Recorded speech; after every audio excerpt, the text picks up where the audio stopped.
For the next 15 or so minutes, we're going to spend every working second trying to figure out a pretty chilling story. It involves death, despair, destruction, an entire geological epoch laid to rest, maybe, at the hands of someone who really knew it well. This search sometimes feels undignified, on my part. I've had to do a lot of prying, asking what actors caused this to happen, and how often, and with whom. And I'm not a detective or a private investigator. Hell, I'm not even a climate scientist.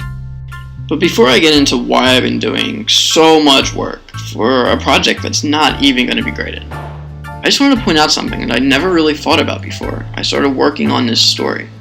And that is, it's really hard to account for your time, in a detailed way, I mean. How'd you get to class today, for instance? Walk? Bike? Was it raining?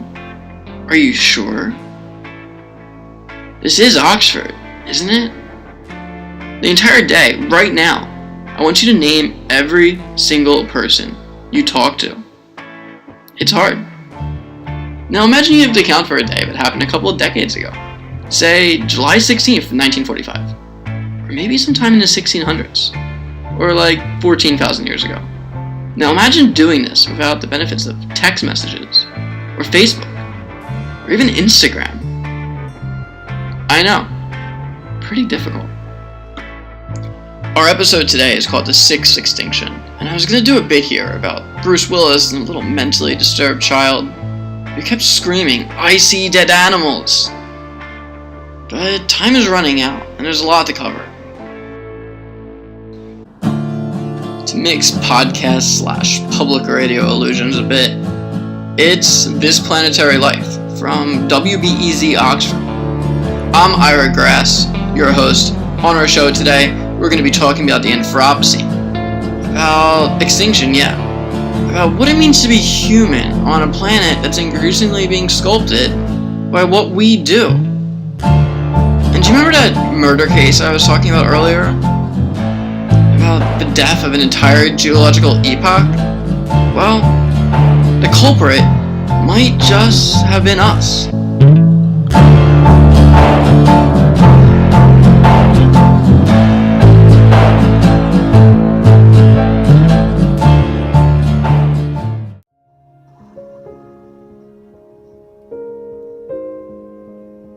The Holocene epoch, which witnessed milestones from the carving of Yosemite Valley to the invention of Nutella, was declared dead today at the age of 11,700. It is survived and succeeded by the Anthropocene. For most of its life, the Holocene was characterized by warm and stable temperatures.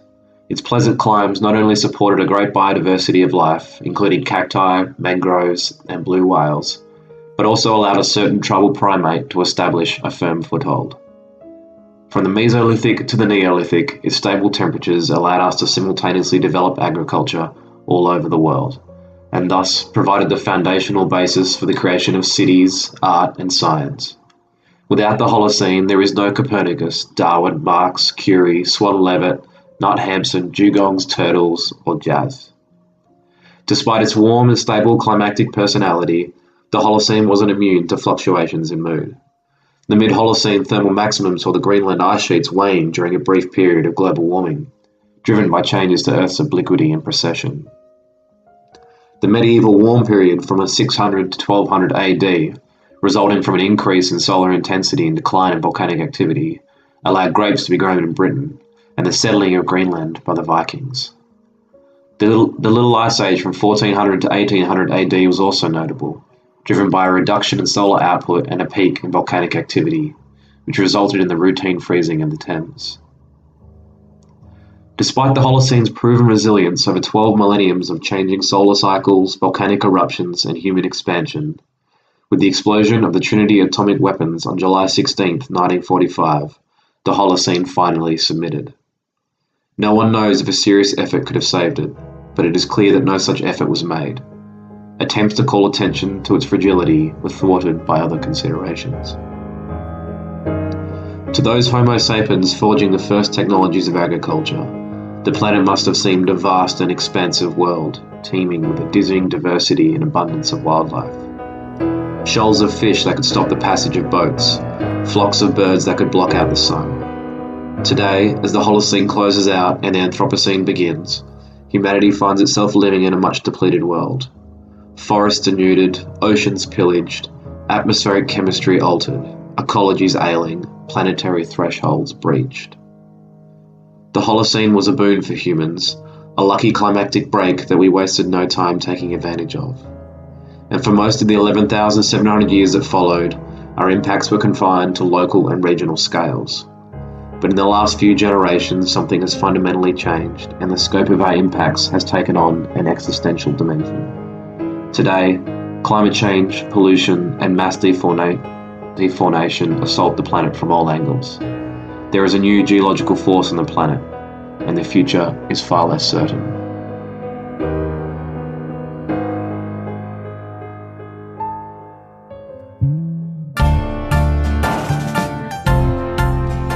Act 2, we're here with a really exciting lineup of speakers. If you're just tuning in, or you've been tuning out, I'm Ira Grass, and from WBEZ Oxford, it's This Planetary Life.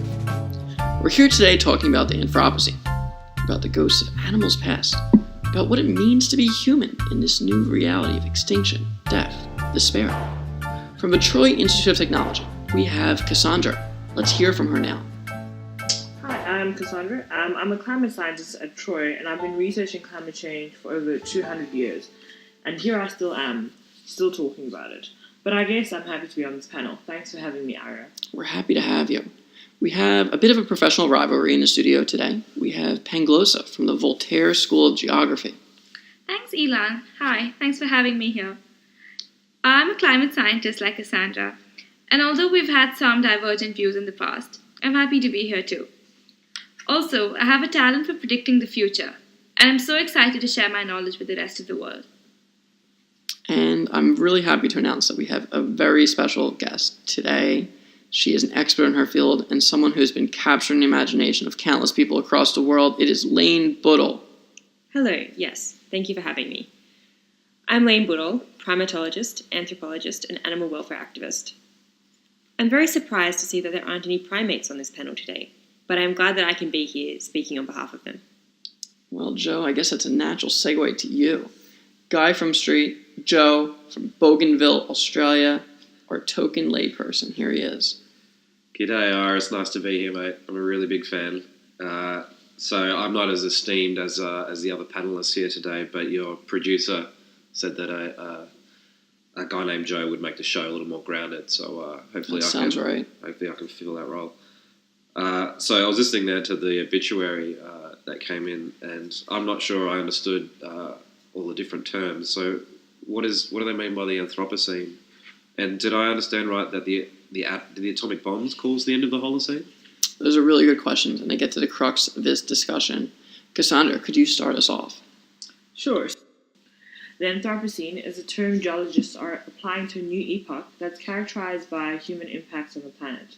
And you were right, Joe, that the Anthropocene started in 1945 at the moment when the Trinity air bomb was detonated.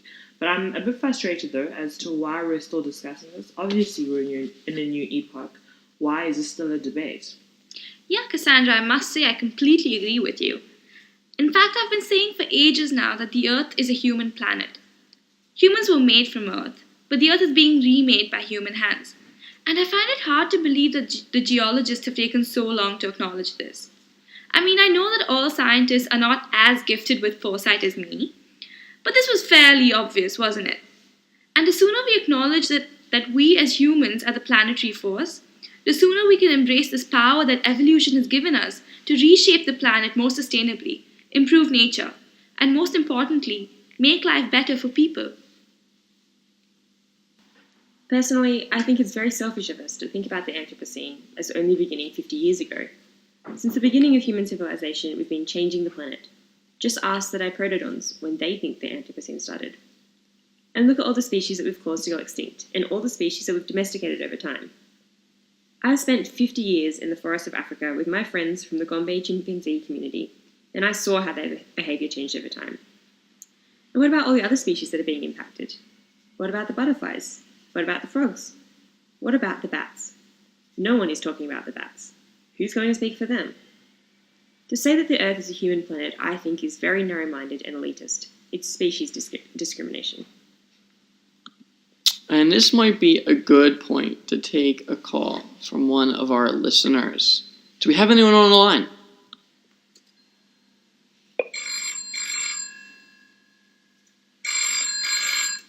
Hello, who do we have on the line today?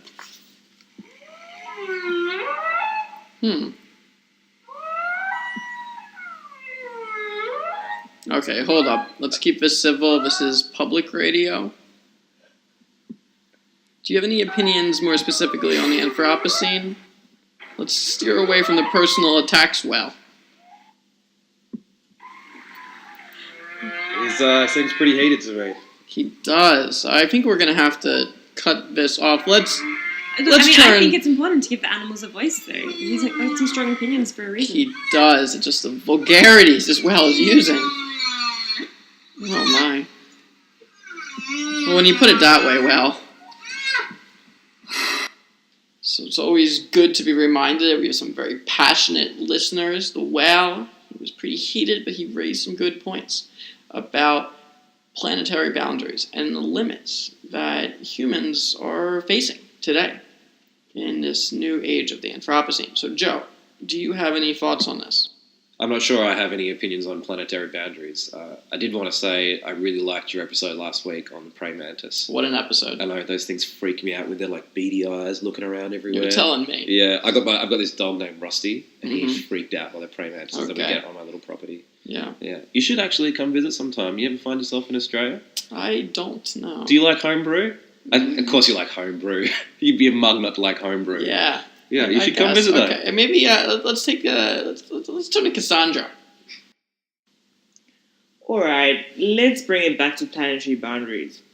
So for those of you who are sort of unsure about what this is, so these are sort of understood as a safe operating space for humans with respect to the Earth system. And for example, carbon dioxide is one planetary boundary, and we've now passed 400 parts per million of carbon dioxide in the atmosphere, transgressing this boundary and approaching several Earth system thresholds. We're also approaching what people call tipping points, where the climate-carbon cycle feedbacks accelerate the Earth's warming and intensify climate impacts. But a major question for me is how long can we remain over this boundary before large, irreversible changes become unavoidable? But Cassandra, if we've crossed these boundaries, how come I'm still here? How come me and Rusty are still hanging out drinking homebrew? Exactly. I completely disagree with the current framing of planetary boundaries, which spell doom when these boundaries are crossed. I'd say that humans have had impacts on the planet, but this just demonstrates our capacity to create change. Of course, we can use this ability for bad, but we can also do good with it. With the help of science, technology, and development, human impact on the natural world can be decoupled from economic activity. Panglossa, I think that's an oversimplified statement, and I disagree with you there. We're reaching tipping points which will result in irreversible changes. How do you think we'll support our population if we can't grow crops, or if we don't have resources to support this growing population? Or what if temperatures increase by 5 or 10 degrees Celsius? How is that going to affect us? Oh, come on, Cassandra. Isn't it time to give the Club of Rome a rest? You guys have been harping on about limits to growth since the 70s, but there barely is any evidence of these dangerous limits. Human civilization can flourish for centuries and millennia on energy delivered from a closed uranium or thorium fuel cycle or from hydrogen deuterium fusion. And we are terraforming Mars, so if all else fails, we can just pack up and move. Wait, what? We're terraforming Mars? Sign me up, man. I want to go. No, I think that's just going too far. I mean, what about the primates? You know full well they haven't made spacesuits for Mars monkeys. This isn't a laughing matter. These planetary boundaries are all about humans. What can humans survive? What can humans adapt to? What is the best environment for humans? But there's no water on Mars, so what is Whale going to do? I think we should let him have a say in this. You're still on the line, huh? Well, on that point that you're making about the oil spills, it's important. Let's hear a word briefly from our sponsors. What's more natural than water? What's more natural than wildlife? What's more natural than a forest or a single tree? And is any one part of nature more natural than another? Oil is natural. Living things like plankton and trees die and, over time, become petroleum. Much the same way that a gosling grows into a goose. But is a goose in the water any more natural than oil in the water? Something to think about from your friends at BP, because maybe sometimes oil and water do mix.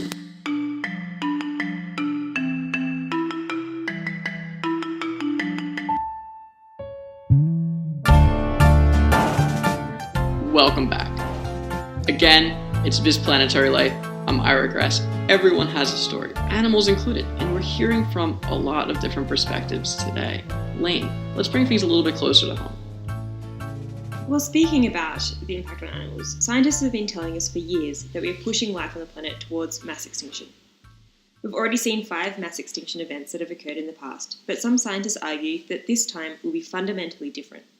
Intensive farming, ecosystem fragmentation, climate change and pollution threaten the biodiversity of many organisms and have increased the risk of species extinction. My friends David Greybeard and Goliath in the Gombe chimpanzee community tell me how there's been more conflict in the chimp community because their food sources are disappearing. The 6th extinction isn't some science fiction idea that might happen one day in the future. It's already happening. I take what you say, Lane, but I also think it's not just about extinction. It's also about the loss of abundance of species over the span of human existence. So we need a conservation ethos that embraces the importance of common and abundant species and the role they play in nature, ecosystem services, but also to ensure that their abundance continues to inspire and to engage us. Can I just come in here and say, Lane, can I offer you my condolences? I was absolutely devastated when I heard about the kangaroos suffering in Africa. Chimps, Australia. Oh yeah, thanks Elan. Anyway, what I'm saying is, we should do away with the entire rural population of the developing world. If we all move to cities, we can leave kangaroos in Africa alone. And let me tell you, we'll perform far better than rural economies in providing efficiently for the material needs that we have, while reducing environmental impacts. You know, I actually agree with that. We need to stop trying to change the environment and just remove ourselves from it. But this conversation has been so human-dominated, and we haven't heard at all from the minority groups who are going to be wiped out by our activities. Until the animals get a voice, I just can't engage in this conversation anymore. I think that's a great idea, Lane. I think we should hear from the animals again. Well, it's certainly an idea this friendly public radio host can get behind. Alright, I agree. Let's hear from the animals. Let's do it.